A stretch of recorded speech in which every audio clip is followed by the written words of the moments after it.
Your personal reputation can have a major impact in your hiring process. Let's discuss.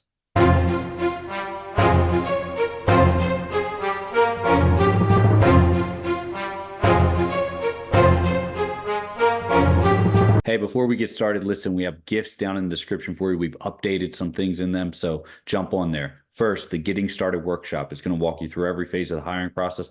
Plus, there's some hidden bonuses in there. One of them being a police candidate eligibility exam to see where you fall as a candidate. Just because you score low doesn't mean you can't get hired. Just because you score high doesn't mean you will get hired. Additionally, we have the free coaching call with myself or any of our other instructors to add additional times to make it more available to everyone out there. Now, what does it look like with your personal reputation going through the hiring process? Your personal reputation can have multiple implications, both positive and negative, right? So let's start with the positive first.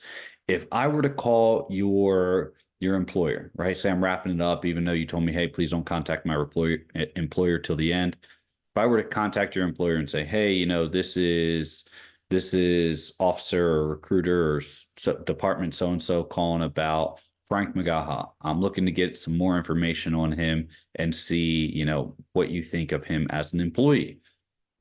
If they say something along the lines of, man, I hate to hear that.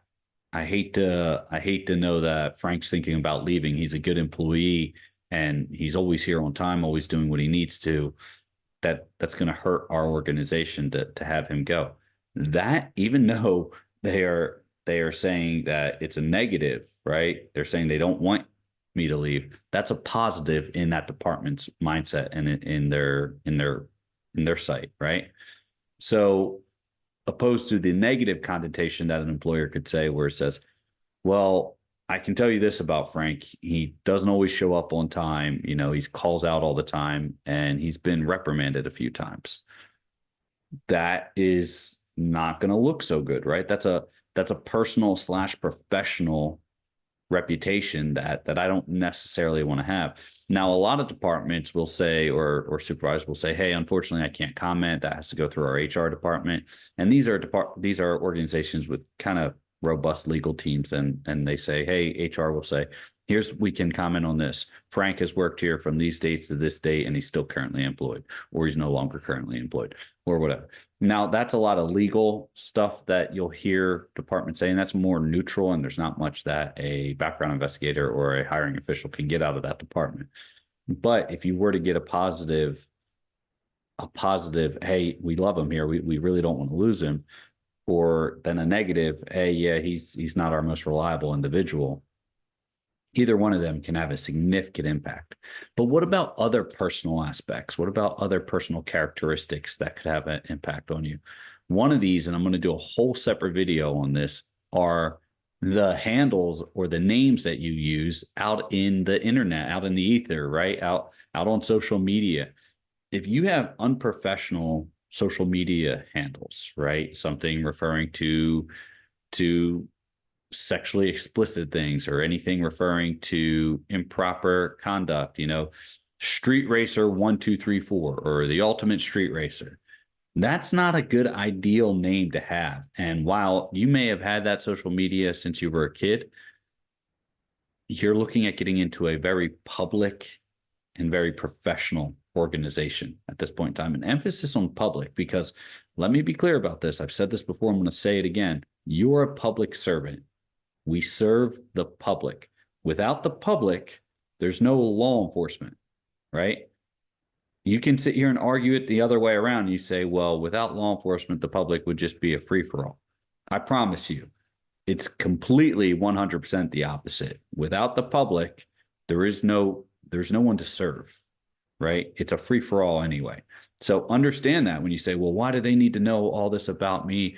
You're not applying to a job that is just for a private organization. You're applying to a public government position.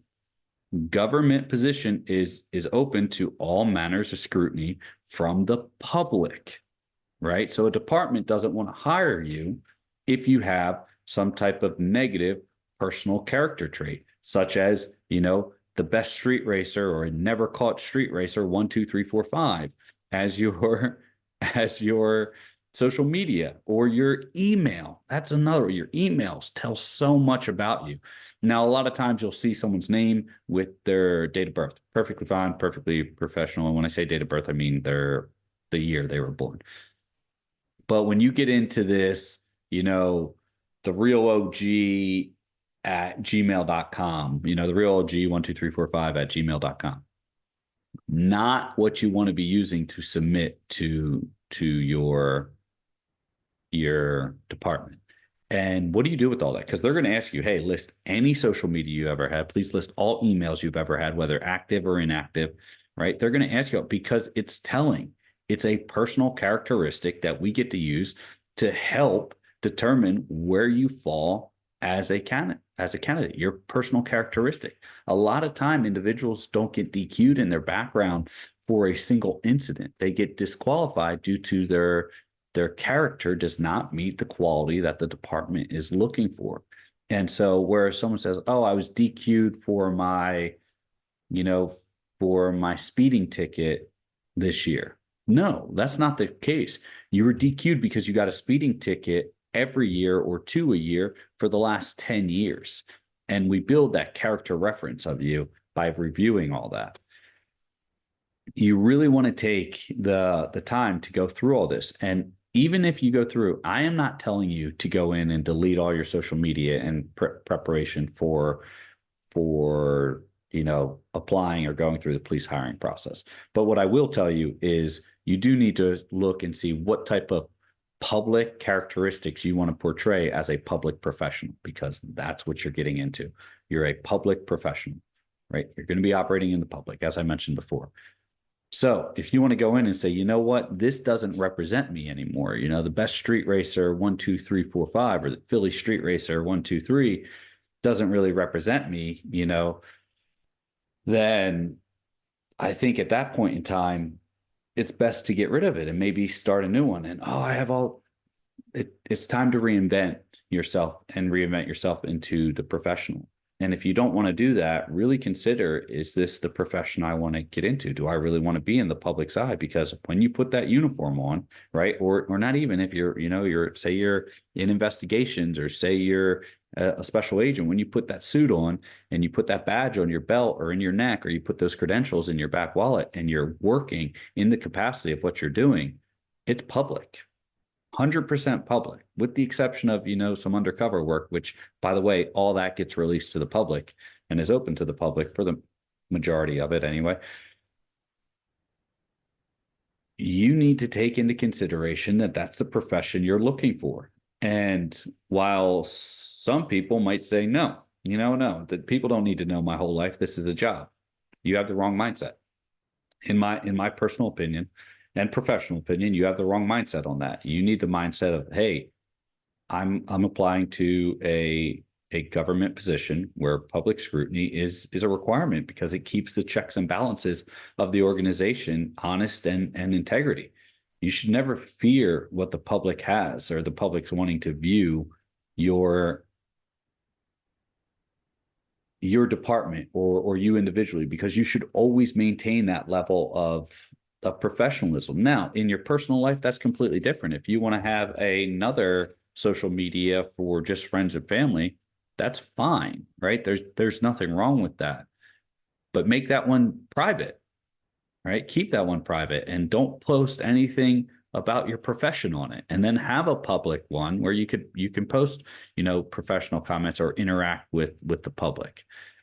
That's kind of where I would go with it. But you don't really need that right now until you get into law enforcement. What you really need is to go through your social media, go through your email, go through your public persona, and see what your reputation says about you. See what's out there.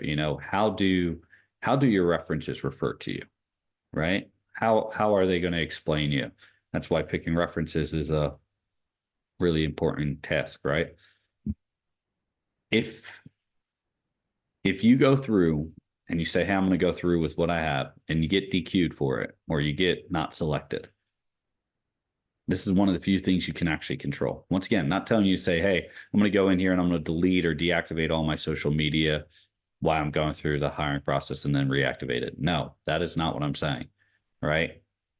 I'm telling you is it's time to, if you need to, it's time to maybe start looking at your professional reputation and see what it conveys. And then that way, when they ask you about these, what's this old, you know, Facebook or YouTube or Instagram name that you had, username that you used to have, Street Racer 12345. Oh, that's from when I was a kid. It was before I even had a driver's license. I like to, play video games, street racing video games. And that's what I named everything. Perfectly reasonable explanation, right? They're still going to ask about it, but you're going to say, hey, I haven't used it. And that's a super old email. And it's so unprofessional. I stopped using it years ago, or I stopped using it a while ago when I decided, all right, I'm older. I'm looking to get into a more professional career. I'm looking to get into law enforcement. I don't need to have these younger, immature names. So keep that in mind, right? There's a lot of things to consider on this. And once again, if you have these names, it's not the end of the world, right? It's definitely not the end of the world. And I'm not coming down on you. I'm just saying is start thinking about what your public reputation says to these hiring officials. Start thinking about what your search history says to these hiring officials. Start thinking about what your email, what your references, what everything that is out there about you start saying. And your public reputation doesn't just stop at the things you create. It goes into your credit history, right? Oh, and I'll hear this in the comments all the time. Why does credit history matter? Well, it's not necessarily if you have a low credit score or you don't have any credit history, that's so easy to articulate. Hey, I don't use credit cards. I make sure I live within my financial means. I have a debit card for my bank, and that's about it. I really don't rely on credit. As a background investigator, they'll just say, hey, understandable, reasonable. I can see that. That's what your financial history says or your credit history says. Great. The reason that we look at your credit report and not your credit score just gives us a quick glimpse and tells us if we want to dive deeper. But the reason we look at your credit report is because if we see late payments, sent to collection, missing, 30 days neglected, 90 days neglected, right? And we see all these marks on it, then we know that you're not an individual that honors their commitments, right? And once again, here we go. I've heard all these arguments before. Oh, well, maybe you fell into some financial hardships. That's great. You can articulate that for a one-off time. Yeah, hey, there was a financial hardship during the COVID-19 era where, I lost my job or some and such happened. And I had to defer payments on these, but ultimately I'm caught up now. And, I'm just waiting for these remarks to come off my credit report. Okay, reasonable. I understand something like that. But then I see 5 years of history of this or something in collections every year for the last 5 years, and you just say, oh, yeah, well, then we think you mismanage your finances, right? And financial is one of the core four we look into, right, when it comes to your background. And if we feel that you're mismanaging or you cannot meet your financial obligations, what makes us think that you'll meet other obligations, such as, showing up to work on time?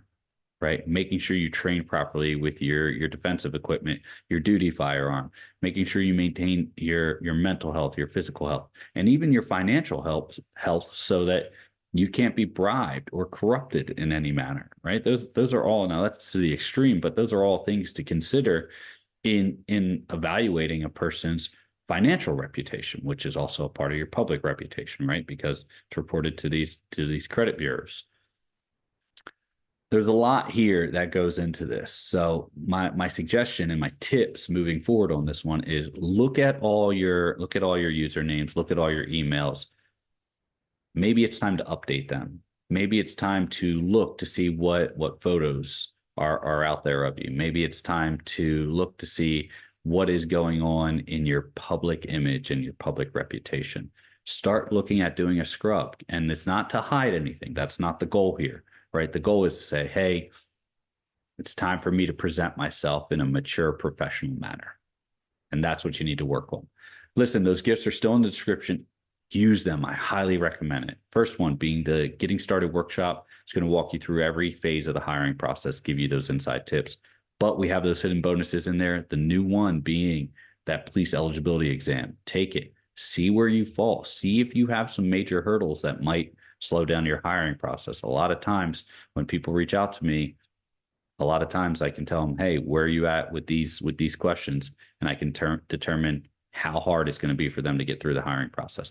The next one, free coaching call with myself or any of the other instructors. We're bringing on even more instructors for you guys, just so that you have more availability. A lot of people reaching out saying there wasn't times available with me. My instructors are just as knowledgeable as I am. Jump on a call with them. Jump on a call with me if you have or if you find my availability. Be glad to sit down and talk with you. Stay safe, and I'll see you next time.